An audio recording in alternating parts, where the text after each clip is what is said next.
20 years after the survival of mankind was threatened by an alien invasion, they're back. Independence Day 2 Resurgence from Roland Emmerich, the director famous for doing movies that involve the world coming to an end, whether it be from a nuclear monster like in the 1998 Godzilla, or from the Mayan prophecy of 2012, or from a giant storm in The Day After Tomorrow. Roland Emmerich's career is pretty much science fiction disaster film after science fiction disaster film. But the one shining jewel that I think a lot of people kind of agree on, at least some of the people I talked to from my generation, is that Independence Day 1 was probably his best movie.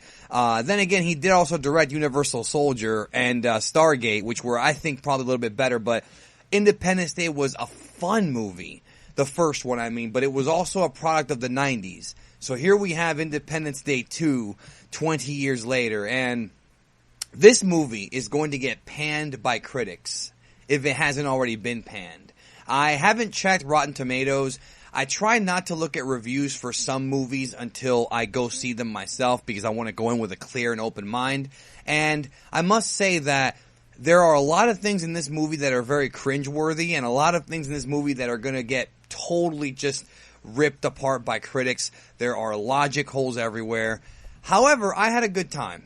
I had a fun time watching this movie. Independence Day 1 was a huge, phenomenal blockbuster when it came out in 96. I remember it vividly, all the commercials for it, how big that movie was. But critically, it always got a lot of crap because it's just ridiculously over-the-top, nonsensical action popcorn movie. This movie is just like that, except the last third of this movie, the last act of this movie, is really, really over-the-top, even beyond what we saw in the first Independence Day. Now, the first thing I will say is the first act of this film, the first third of this film, I thought built up the re-invasion very, very well and threw in a couple of curveballs. I really liked that. 20 years later, it's 2016. However, it's not the same 2016 as we have, because as a result of the first alien invasion, the world has united under, together. There's no more infighting amongst the races and the creeds and the nations of the world. And they also have a big technological boost because of the alien technology. Very interesting stuff. And it's interesting, and I like the fact that they essentially took it to where we beat the aliens the first time, and we have, we use their technology to better ourselves as a civilization. Some conspiracy theorists think that this already happened, but that's a video for another day. But nonetheless, so the thing that the first film I think had that this one was missing, which a lot of folks already knew before going into this, was the presence of Will Smith and Randy Quaid. Obviously, Will Smith chose not to come back for this film, but his presence is still in the movie.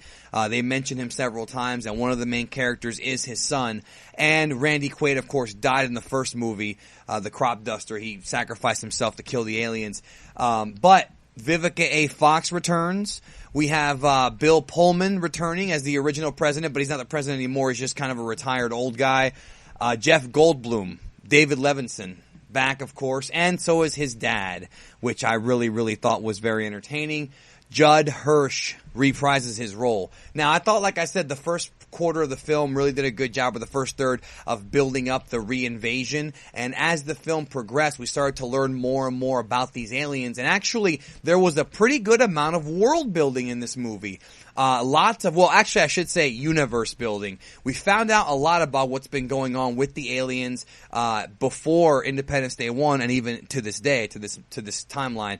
The one issue I had with this film, there's a lot of issues here, okay? Number one, there's a lot of logic holes, which I'll probably get into when I go to, this review's not going to have spoilers, but I will say one thing that kind of, I'm going to go into deeper spoilers later on, but Will Smith's character, okay? Jessie Usher plays his son.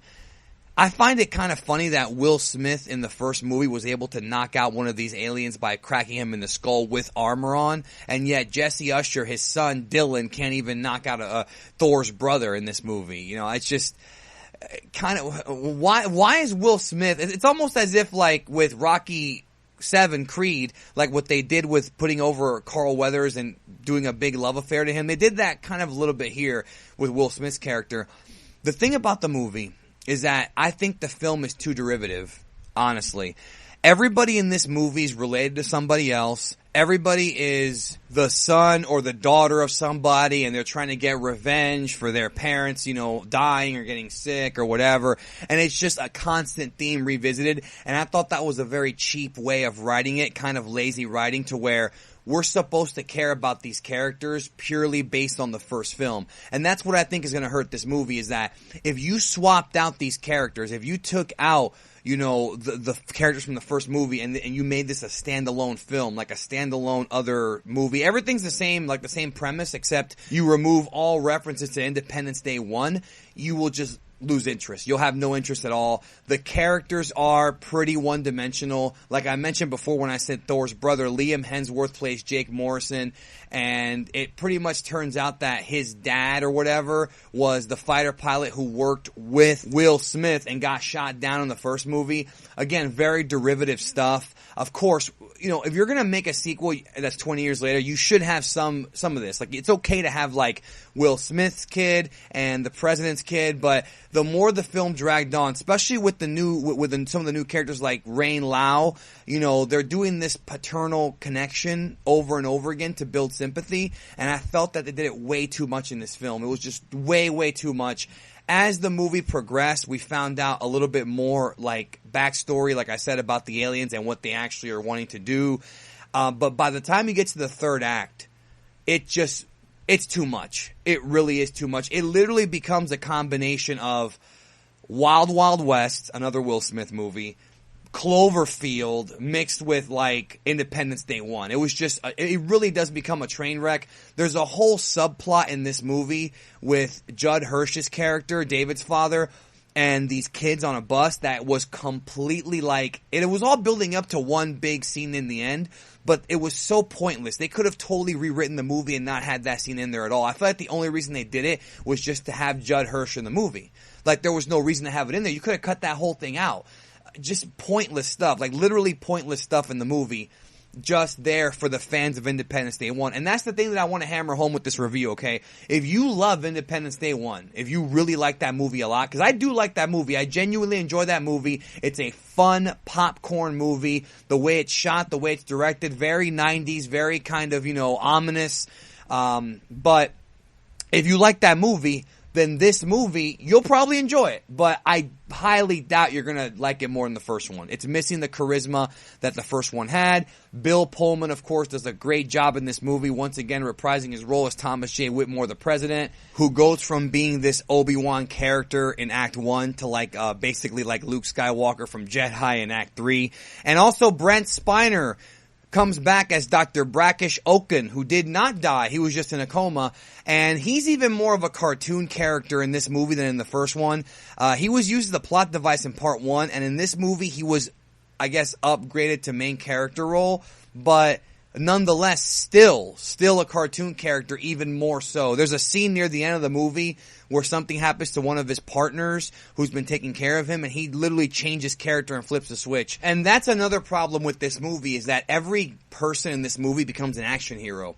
Like, the first movie was kind of hard to swallow, the fact that all it took was a computer virus to knock out this ridiculous alien technology. And there's actually some of that in this movie as well, but multiply that by like 5, yo. Like, everybody in this movie, especially, you know, Hemsworth, are these action heroes. They all become like, I don't even know, like they all become like Rambo, essentially, in this movie. The whole damn thing feels like a video game. And speaking of video game, you can tell when you watch this movie, they can make tons and tons of video games off of this. There's new ships, there's new technology, there's actually more ground-based combat with the aliens. We see a lot more of the aliens in this movie. I think they're actually officially called Harvesters now. I believe that's the actual name of that. I could be wrong, but that's what they're referred to in one part of the movie, and that could be the official name. Even though I'm pretty sure the film's not going to do so well, but maybe I'm wrong about that. It is the summer.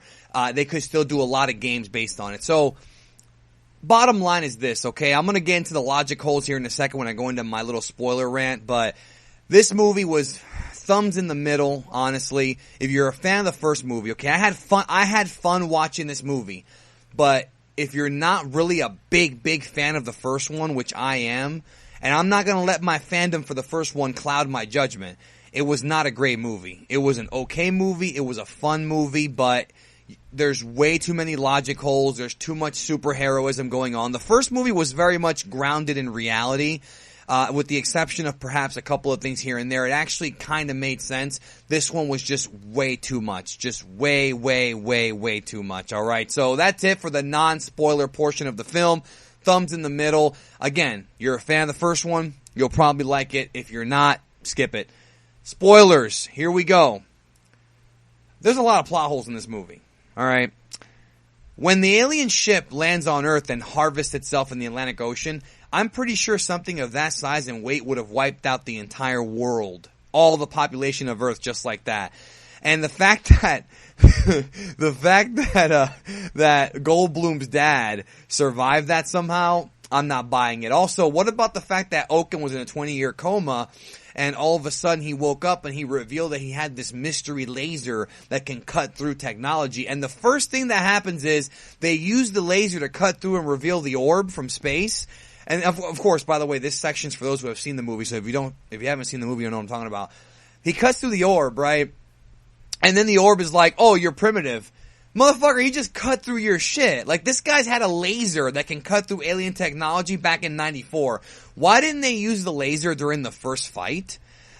Come on. And then at the end, when the Queen comes out of the ship, she happened to have a shield. I mean, it pissed me off that, President Whitmore sacrificed himself for nothing.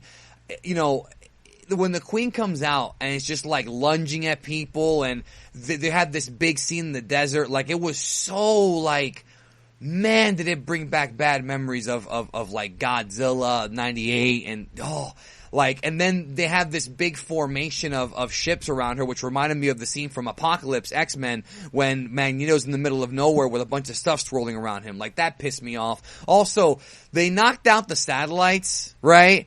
How the fuck are they still using phones? I mean, I saw a lot of cell phones and I can understand if it's walkie-talkie, right? But these guys were pretty far away from each other for the walkie-talkie signal to work. Like, if there's some kind of technology that I'm not familiar with, let me know, but it was really dumb that they knock out the technology or they knock out the satellites and yet they're still using phones.